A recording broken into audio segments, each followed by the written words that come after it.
All right, cool. So sitting next to me is RJ Breeden from Remax Sales. Like Chris said, the reason we decided to bring RJ in, if you've been to any of our meetups before, we always bring in local investors, local realtors, local professionals that are in the market right now doing deals. Pretty much every single person we've ever brought up here, we have personally done business for. RJ's helped us sell a bunch of houses. Amy's staged a bunch of houses for us, and we've got very good results. And it doesn't matter if you're in the Baltimore area, the DC area, I think you can get a lot of value. As we know, real estate investing is a great business, but flipping properties can be hard. And we all spend a lot of our resources on marketing to find good deals. We spend a lot of resources managing construction. Dealing with contractors we know is all hard. So obviously we all want to make sure after this product's completely done that it sells for the exact price that we hope it would sell for at the beginning. So we want to keep this conversational. It's usually a good way to do it instead of just RJ kind of lecturing. We're going to keep this conversational. I've got a few good questions lined up for RJ that he's going to talk about. He's going to talk a little bit on the front end related to what he does to sell properties for top dollar. Then I asked him to talk a little bit about what he sees in the market right now, some market trends, as well as some case studies of why a certain property sold for top dollar and why a certain property did not sell for top dollar, so we can all use that as a real life example. So let's just start off. RJ, why don't you just tell everybody in like a minute, just a little bit about yourself. My name is RJ Breeden with Breeden Group of Remax Sales. We're a full service real estate team in the Baltimore metro area. About 60% of our business comes from investors. With that being said, I am a dedicated listing specialist that specializes in selling your property. So a lot of agents out there are buyer's agents, rental agents, listing agents. When you hire my team and my services, you deal with me directly, most likely from start to finish on the sale of your property, coaching you through the rehab, what sells, what doesn't sell, any tips, any pointers that I can obviously address. And I'm here to coach you and advise you in the process because it's my job on the back end to sell your homes. And when they sit on the market and they don't sell, it falls back on me, and then I come back to you guys and say, well guys, we got to adjust the price, and then you're unhappy and we don't like that. So with that being said, we take a lot of pride in helping you and coaching you through the product, and obviously getting your house listed, and more importantly getting it sold. So when an investor comes to you for the first time, because obviously as a real estate investor it's great just to do a nice product and hey, what realtor should I pick? Who should I list this for? And a lot of the times, typically you're basing that off of who will tell you you're going to sell it for the most expensive price. But the right way to do it is before you even buy the property, reach out to a local professional and help them, ask them some advice on the front end. Someone who typically, like, how many houses a year do you sell approximately, or your team? So last year we sold about 145 houses. The year before that we did 130 houses. I've been in the business 8 years. We did about $31 million in sales volume last year. Yeah, so he's seen a lot of different properties in a lot of different neighborhoods. He knows that a lot of it. I mean, a lot of big real estate investors, if they flip a few properties a year, they're in a good spot. So he's got the luxury to see a lot of different neighborhoods, a lot of stuff. He knows what's going. So instead of doing a lot of heavy lifting yourself, have it doesn't have to be RJ, but any real estate agent who knows that area, let them do it. So let's talk a little bit about an investor comes to you, they're thinking about buying a property in a certain, any type of neighborhood. What are things that you would recommend to them? Maybe upgrades, design tips, like what's hot right now. Like talk a little bit about what you recommend. Knowing that, hey, I'm about to buy this property at whatever, $100,000. What are some advice that you have, knowing that in the long run, hopefully after they renovate it, they'll let you list it. Absolutely. So I think Chris at the beginning of the meeting he hit the nail on the head when he says, don't compare yourself to other realtors in the area. So some of you may be new, some of you may be experts, but I think it goes a long way to identify the deal. So in Baltimore, or in the Baltimore metro area, the deal can change within a Baltimore block, I call it. So when you're looking at these deals and you're analyzing these deals, you go north of Eastern Avenue, or you go into a neighborhood where maybe you're unfamiliar. Don't try to be the pioneer of that neighborhood. So when I say investors reach out to me, we try to analyze the deal, look at the numbers. We're always searching MLS. just to see kind of where the comps are and days on market, and I think it goes a long way. So when it comes to the design tips, the buying process for the buyer starts at the curb. So when a potential buyer is going to come see your property, it's going to start with the neighbors, the drive into the neighborhood, the surrounding areas. So take that into consideration. Drive the neighborhood. I had an investor from Pennsylvania call me yesterday, and she said, we bought a house sight unseen. I said, oh, that's not good. With that being said, it's probably about 4 blocks in the not so great neighborhood. Now we have to work backwards. She didn't call me to analyze the deal. It's a simple 5-minute conversation a lot of times. Jason will call me and say, hey, what do you think of this deal? What do you think of that deal? And we have good conversations with other, I say, investors in the neighborhood. I've built my business off relationships, so I take a lot of pride in that. And I hope to build relationships with people in this room as well. So if you're new or an expert in the business, there's no such thing as a dumb question. So when it comes to the design aspect of things, new buyers like that open floor plan. So, you know, use neutral colors, use an open floor plan. I say don't try to cut corners. Just put the product out there and it kind of sells itself, but the finish is what really gets it done. So you guys work, you know, let's say 90 days to 120 days on a rehab, and then like the vent covers aren't done, the outlet covers aren't done, the punch list items aren't done. You guys have worked so hard over the last, you know, 90 to 120 days, and you guys are, I'm over budget, I'm over budget. I get it, I understand. But with that being said, that's the finish. That's the finish that the buyer sees when they walk in the door. And I think that goes a long way. When it comes to the design aspect of things, there's, you know, a lot of investors are using white cabinets. So how do you set yourself apart from the 5 other houses in the neighborhood that have white cabinets? It could be as simple as cabinet handles. It could be a wine refrigerator in the island. These things aren't stretching your budget, but if you're going to buy a wine fridge for $500, maybe it wows the consumer when they walk in the door. Oh wow, it's a wine fridge. They'll probably never use it. But with that being said, it separates your house from the next house. Let's say the average buyer is seeing about 5 to 7 houses at a time with their buyer's agents. A lot of times the buyer's agents aren't taking notes, the buyers aren't taking notes, and then it clouds the buyers when they go, let's say that afternoon or that evening, they go back with their spouse and they talk about houses. Well, what house did you like? What house did you like? You know, so if you can do the smallest things that maybe make it stand out, for example, the wine fridge. Well, we really love that house with the wine fridge. I think that goes a long way in the design aspect of things. And because you're going to put an island in, you're going to have white cabinets, you're going to use white granite. That's what people are trending. So maybe you use gray cabinets, they're the same price. Maybe you use gold handles instead of oil rub bronze handles.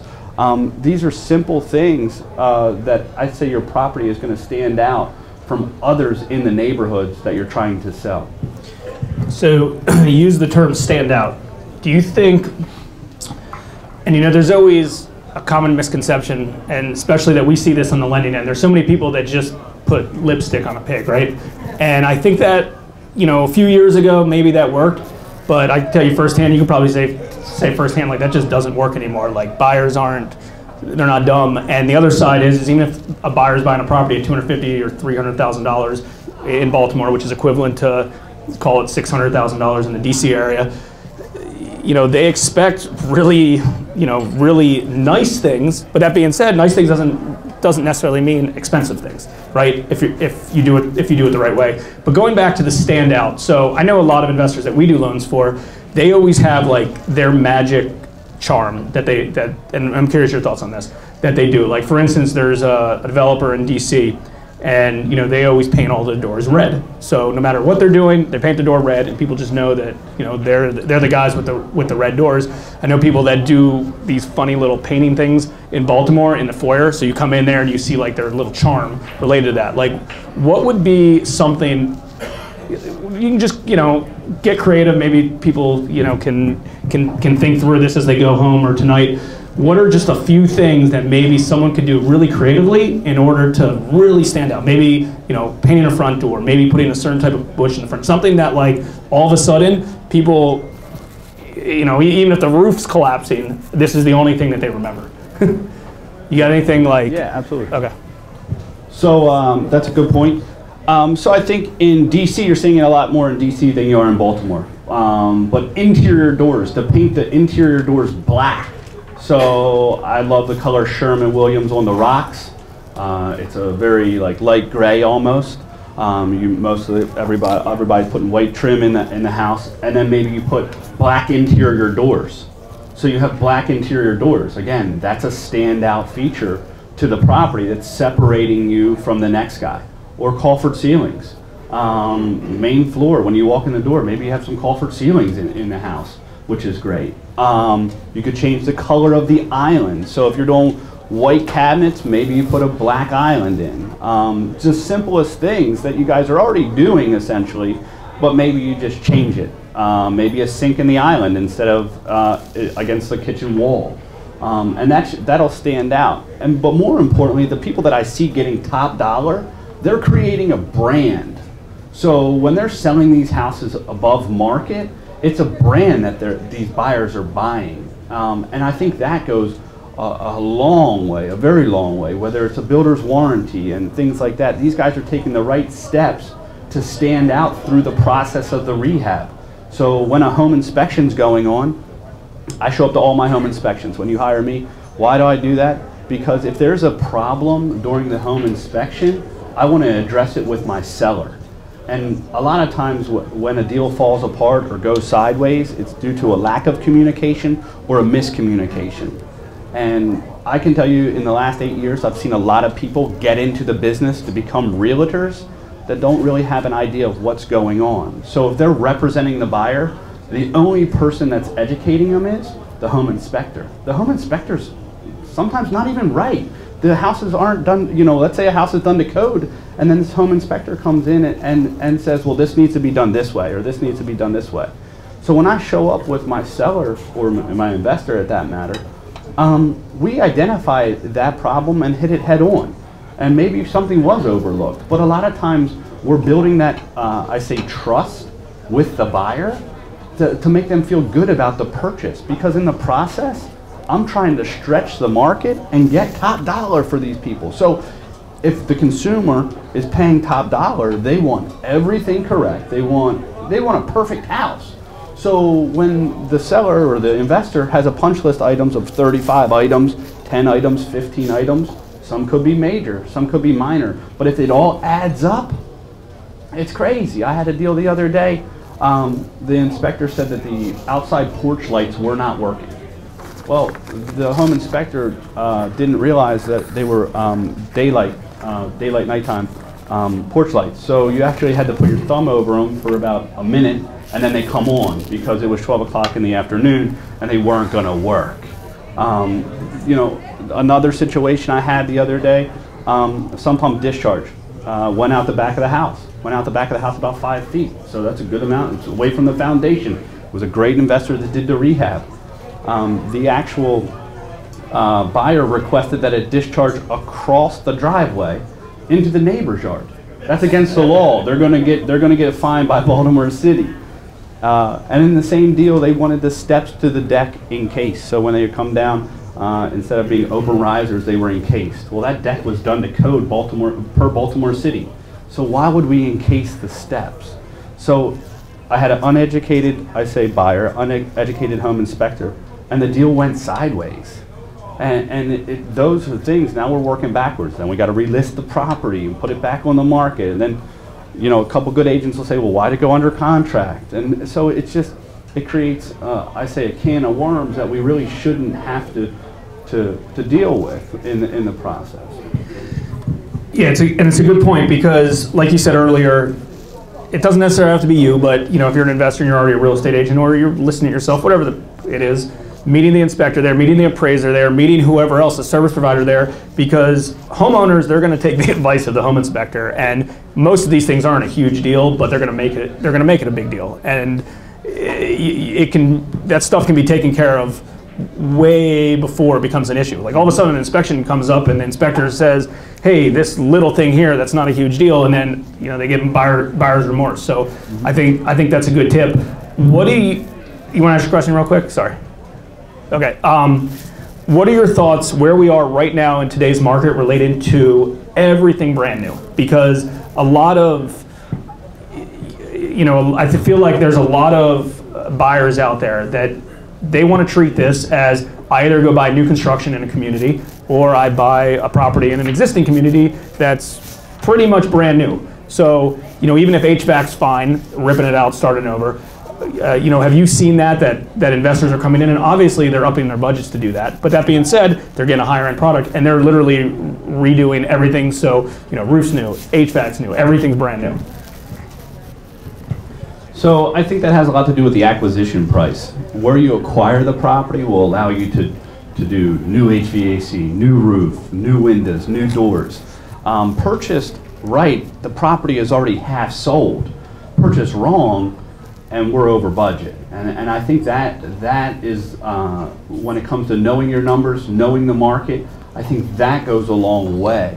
So, like Jason said, new construction per rehab. I just had a horror story that buyers were under contract, good house, looked great. They got a stop work order 3 days before settlement. So they're about to do a walkthrough, the buyer's about to do a walkthrough, there's a stop work order on the door. We'll come to find out no permits were pulled. So not only is title work done, the loan's pretty much clear to close, buyer's doing a walkthrough, they're excited, and I got nothing. Now the buyer got a release of contract. With the release of contract, they're back looking at houses. So when it comes to making sure the HVAC is new, these consumers, when they're paying top dollar, they feel entitled. They're entitled because look, they qualified for a house. They're going to be paying $1,500 a month, $3,000 a month. They want everything brand new. They want to make sure that the roof is new. They want that certification on the plumbing. They want that certification on the roof. So those things, when it comes to making sure that they're new, they better be new and functional, or they better have a certification. And if you're giving a certification from a contractor, 9 out of 10 times the contractor's going to make sure that they are functional and they are working correctly. Let's talk a little bit about some stats, average days on market and things like that, because I think that's important, because I know we see firsthand that we'll have borrowers that we'll do loans for, they'll list the property, arguably I always think they list it a little bit higher, and then 2 weeks later, a month later, they come to our office and let's say they drop off a payment and I ask them how their project's doing. It's like, yeah, it's still listed. Well, did you list? Did you drop price? When did you drop price? Things like that. So talk a little bit about what the average days on market should be. Obviously, some people want to push the limit a little bit and try to sell for top dollar, and I understand that. But estimate approximate days on market. When's a good time to reevaluate? Maybe things that either you or the investor does related to reaching out to the seller's agent or on the buyer's agent, ask them for feedback, because feedback's so important. If nobody tells you it's a price issue, then cool. Well, what's the issue? If no one tells so I think that making sure you're always getting feedback on every single person that's going to the property is super important. Talk a little bit about some stats related to that. Maybe what you see with seller concessions, estimate timeframes for closing, days, financing stuff like that. So with that being said, when you're talking about days on market, so every area is going to be different and fluctuate. I think it has a lot to do with the product at hand. So if you're in Canton and you have parking, is everybody familiar with Canton, Federal Hill, Locust Point in here in the Baltimore area, from I say a hot area? There's hot areas. So if you put out a good product, it sells. But again, you have to separate yourself from the other properties on the market. So 90% of the consumers find their house online. We provide professional photography, goes a long way. At me as a listing agent, I asked for all the feedback after every showing. So when a house does sit on market, like Jason said, I need to give that feedback. Well, you didn't have an open floor plan. There was no parking. They didn't like the renovation. I think that's a determining factor. Right before Christmas, I have a lot of investors like, oh, we're going to wait till after the new year to list. I say, guys, You can't. Let's get it on the market. Let's get it on the market in December. People will see it, and then obviously if it goes into the new year, January and February, people will be planning to get the tax money back, and they'll be purchasing. It goes a long way. For example, in 21214, days on market are about 65 days. Now, the average house in 21214 is probably selling from anywhere from about 239 to about 260. Currently, I did a market analysis the other day, and there was 11 other properties in the area. So inventory is going to fluctuate given, I say what other properties are doing, how other agents are pricing the property. I love when investors say, well, this guy sold it in XYZ days, or 4 days, or 5 days. And I'll say, well, look, he sold a Rolex at a time X price. That's easy to do. Me personally, I like to push the market. So I normally like to price a property fairly high, a little bit high on the higher side. I just did a deal with a gentleman on Winston over by Morgan State. The comp showed the area about a 160. We listed it at 174 because I feel that the consumer that's looking to buy at 160 is still the same consumer that's buying at 175. So with that being said, we listed it at 175, fully staged, fully renovated, end of the group, sold for 175 in 7 days.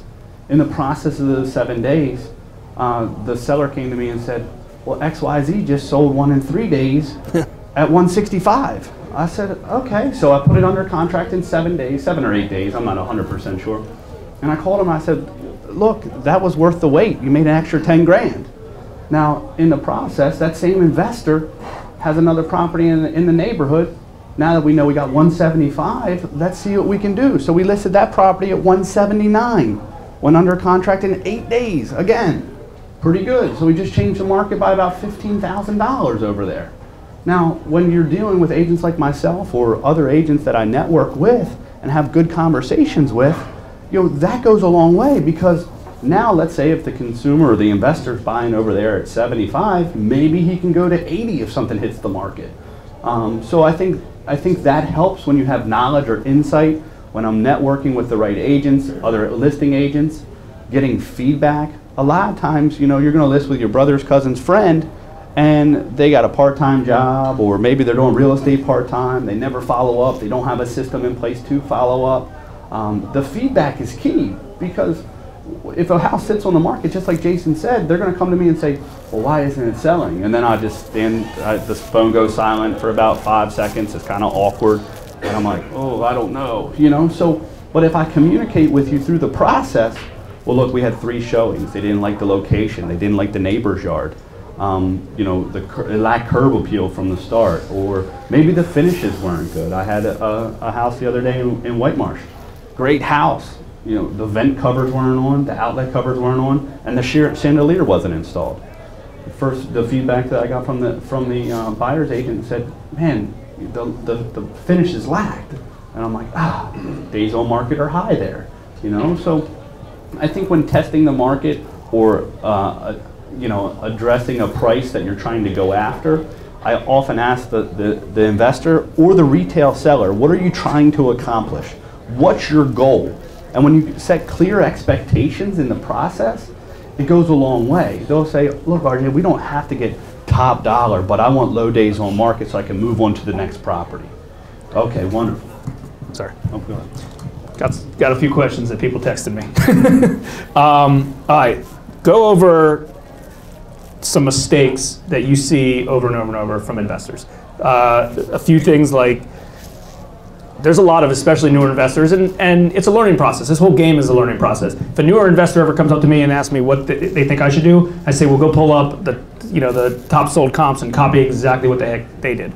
If they're in the DC area, go find Express Home Buyers and copy them, because they know what the heck they're doing. Chances are you're not going to get it as cheap as they are, but copy, do whatever you can to copy, because that's what it's about. So what are some mistakes that you've seen on over and over from newer investors, and I don't know, maybe some ways that in the future they can overcome those things so they don't happen anymore? So a few mistakes I've seen is know the consumer that you're selling the house to. I had one, I want to say it was 1609 Shadyside over by Morgan State. And with that being said, I told the investor, I said, put a full bath in the basement. Well, RJ has a half bath on the main floor. I said, you put a full bath in the basement. So he didn't put a full bath in the basement, sat on the market about 10 or 11 months. We listed it at 174. I think it ended up selling at 150, 155 with $5,000 closing help. And in the process, we were getting feedback. Buyer wants a finished bathroom in the basement. And so with that being said, we sold it for 155. About a week later, I listed the house exactly next door, another end of the group. Listed it for 174, and it sold for 169 with like 4 days on market. It had a finished basement, or I'm sorry, it had a finished bathroom in the basement. So those are the mistakes that I see often. Now this, let's say that 69 or 1609 Shadyside sat on the market for 10 months. If you're paying hard money on that, you probably should just put the bathroom in the basement. So that knowledge, because the consumer wants a bath in the basement, goes a long way. Mistakes I see besides that is just guys trying to cut corners or just trying to save money. And you know, I think you pay for what you get when it comes to contractors. So I think it's important to have a good database of contractors that are going to finish the property well. And you know, let's say for example, I have a house on Potomac in Canton. There's no recessed lights on the main floor. I can tell you that you probably should be putting recessed lights everywhere in the property that you're renovating. It's 2018, guys. People love recessed lights. If you want to put a dimmer switch, remote control, I mean, it's a $10 difference compared to your dimmer switch with no remote control or a dimmer switch with a remote control. The consumer, those are the little things. So the mistakes, I mean, you can overcome them, but I think when you have clear expectations of what your goals are and your results are, I think it goes an extremely long way. And if you guys spend a little bit more money, just do it right. But I think it starts, you know, people say, we'll keep this wall, we'll keep that wall. No, like it started at the beginning of the process where we should have opened this wall up or installed, I say, TV outlets for TVs to be installed or hung, things like that. Got it. Okay, so a lot of people have had issues with appraisals, doing second appraisals, pushing the limit a little bit.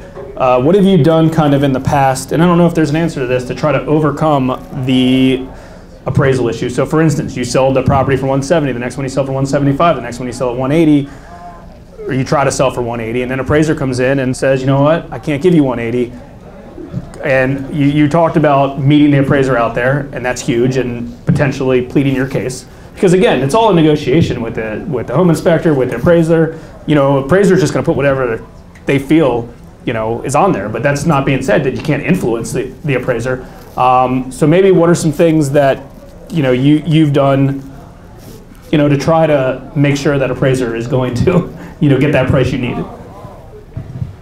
So I meet all my appraisers at the property. Why? Because it's my job. So a lot of times, not saying every listing agent, but a lot of times listing agents just list the property, they put some photos online, it goes under contract, and we go through the process, and next thing you know, it under appraises. And then they call and tell you the property under appraised by $5 grand. Well, on these deals, $5 grand's $5 grand. $5 grand's a lot of money to anybody. So with that being said, I meet all my appraisers out there. I'm shirt and tie, 4 to 5 days out of the week, so it goes a long way. I show up, I have a list of all the updates that the property has. So I try to make their job as easy as possible. I supply them with the comps in the neighborhood, a list of all the updates, and then with that being said, I answer any questions they may have. So does the house have a new roof? My answer is always yes, because they never get on the roof. So if that has a value to somebody, you know, with that being said, because they don't get on the roof, they just say, well, what's a lot of times they just run through the property. So if you're dealing with a first-time buyer, and it's FHA, you know, maybe it needs a railing, maybe it has peeling paint somewhere in the backyard. A lot of times, if I'm having a conversation with them, they're either fluttered or, you know, they're just, you know, buzzing through. They turn on all the lights. When I go to the property, I show up always early. It looks like a model home. 9 out of 10 houses that I list are staged. All the lights are on already. The heat's in this case, the heat's running in the property, so it's warm when they walk in. It's an automatic homey feeling right when they walk in the door, they feel at home. Compared to a vacant property that may not be staged, that's dark when they get there because your agent didn't show up to let them in the property. And I think that when you do the smallest things, I think that goes the longest way, and it shows that you care. And I get a lot of appraisers that I know in the area because I meet them out there. So they're like, RJ, you know you don't have to meet me at the house. I'm like, I understand, Chuck, but it's my job. I know. And I try to make their job as easy as possible. So I provide them with a list of all the updates, comps in the neighborhood, and any other information or permits that they may have, and my analysis of the property. So if something's going for $231 a square foot, this is obviously, XYZ amount, so this is where my value is. And I just say to them, I say, look, I'm not trying to tell you how to do your job, but I'm just, here's a folder. Because if they're seeing they're appraising 10 properties a day, it's just a folder that they're going to get when they go home. They're going to open their desk, they're going to open it up, they're going to read some notes about it. So I try to be as proactive as possible with understanding the market, and then try to, as obviously educating them in the process of the appraisal. 9 out of 10 times it works, or at least we hope it works. And then also in the mornings, I try to set the appraisals in the mornings. So I bring a coffee, I have a coffee, they have a coffee. And it's the littlest thing. I did one in October up in Lutherville, Timonium. It was listed at $499. We sold it at $470. I didn't have a comp in the neighborhood. But I went so far out in the zip code that it was a woman. I showed up with a pumpkin spice latte. And I said, look, I got a pumpkin spice latte for you. She said, I never had a pumpkin spice latte. I'm thinking, wow, With that being said, the comps were completely different neighborhoods, but in the same zip code. The house appraised at $470. So we changed the market up there in Lutherville, Timonium. The house was on Pickett. I want to say at the time the comps were probably about $350,000 for a renovated property. It was a neighborhood that I say is transitioning. The people have owned it for about 20 to 25 years in those neighborhoods. It's an opportunity to buy at a fair market value, increase the value substantially, and sell for top dollar to a good consumer that's most likely a conventional buyer. So, think through a property that's sold recently that you listed it and it sold surprisingly quick, and is there any reasoning why you believe it sold surprisingly quick? Or on the other side of that, maybe the other side, like one. And I mean, we've had properties that we've sold with you that didn't sell for, as much as we would have liked, and it was attention to detail. Like that was the one reason why, we thought, we were going to sell for top dollar. We tried to put it at top dollar, and some of our stuff, wasn't as top, high end stuff as maybe we should have done. So we've learned from that. So maybe just think of one real quick, just one example of a property that sold. Flew right off the shelf, sold for top dollar, and what the reason was, or one that did not sell for top dollar that maybe you learned from. So with that being said, I had 1622 Radsworth over by Morgan State recently go on the market. Sold probably within about 8 days, which I say is fairly quickly, probably right before the new year. And the reason was, I just think it was a good rehab. It was done right, it was staged, it looked well. For example, if I know that there's 4 or 5 showings on a Saturday, I'll turn the lights on Saturday morning. I'll let all the agents know, please don't turn the lights off. I'll contact the last agent that's scheduled to show the property, and I'll say, look, can you turn the lights off when you leave? I'll also provide a note there that says, please don't turn off the lights. And that way, when the 4 or 5 showings come through the door, again, it's a warm feeling. It goes fairly quickly. Now, on the negative side of that is, I'm going to put Jason on the spot. There was a house that it just didn't have central AC, and it's 2018, and they just didn't. I don't know if they didn't equate for central AC, and then, it had a detached garage, and they didn't put a new garage door on. So whether the consumer or the buyer wants to use the garage, they still don't want to look at a garage that kind of looks dilapidated. and it's set for some time. I mean, but you know, it's the small things, the attention to detail that I say goes a long way when it comes to selling these houses. And you guys put a lot of sweat equity in. You know, you're paying hard money a lot of times. You're managing contractors. You may have a full-time job. So look, you guys want to move these products, and I think when it comes down to the finishes, that's what sells these products. You know, there's a lot of people that put lipstick on a pig, but it just depends on how good your lipstick is, really.